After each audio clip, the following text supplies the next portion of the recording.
Hello friends, today we are going to walk over Taylor's features of scientific management. What differentiates scientific management from regular management? When scientific principles and analysis are applied to management, then it's called scientific management. So you just don't willy-nilly just manage as per your intention or your intuition. You actually apply scientific principles and data to manage. Okay, so if you look at what Taylor has said, he has listed about 8 points for effective scientific management, and these are, and we'll walk into detail for each one of them. Okay, so the first is separation of planning and doing. Second, functional foremanship. Third, job analysis, standardization, scientific selection and training of workers, financial incentives, economy, and mental revolution. Now, if you look at the first point, which is separation of planning and doing. So what he says is, before we start actually working on what we are supposed to do, we need to plan on how we are going to achieve that. Now, if we are, say for example, are traveling from one place to another, before we actually embark on the trip, we will have to first plan as to where we are going and how we are going about the trip, and how in which car we might be going, etc. Same thing, another example could be construction, where an architect actually draws out the entire plan before the workers actually get down to building the house. Alright, the second point is functional foremanship. Now this is actually dependent on the previous point. So considering planning is something to be done before work actually starts. So what Taylor has said is, it's better if the people who are working and the people who are planning are different, so that each can focus on their exclusive area. Right, so a manager, for example, can focus his entire energy on management and planning and the higher strategic stuff, and then the staff members will be able to just go about the day-to-day work and not worry too much about the planning or the managerial portion of things. All right, okay. So the third is job analysis.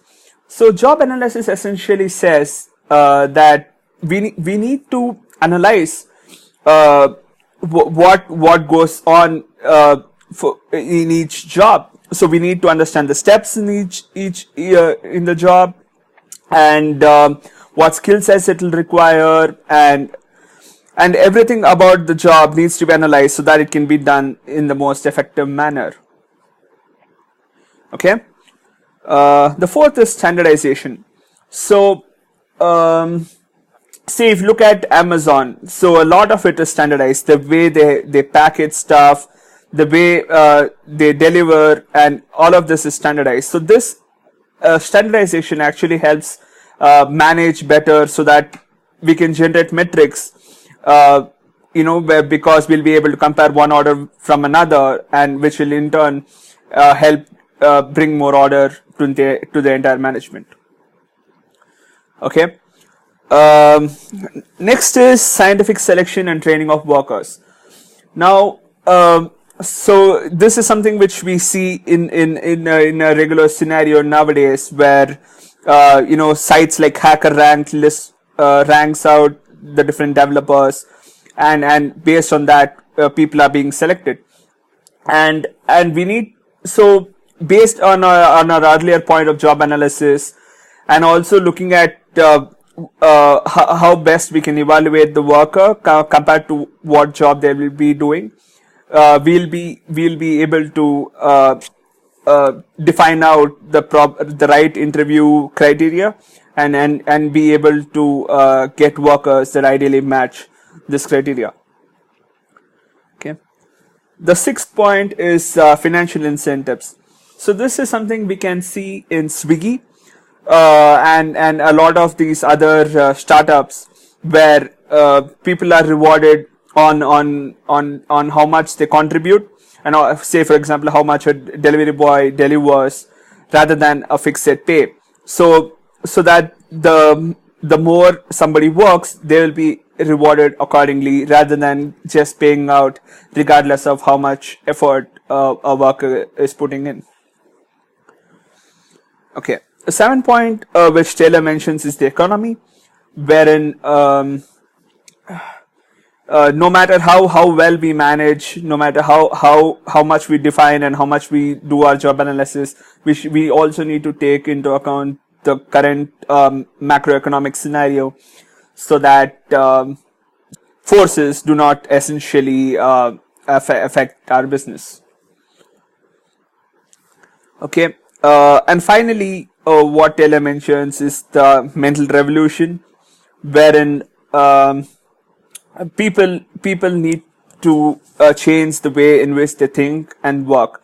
So this is where our, say for example, our Scrum methodology comes into play, wherein the workers are made to take ownership of what they're doing, and try to get better results. So compared to earlier times, where for example in a lot of organizations people might prefer in general lesser work, but nowadays people want more and more work, so that they realize that the more work they have, they will be able to keep their job better, and they will be continued to be valued, and they'll continue to be employed.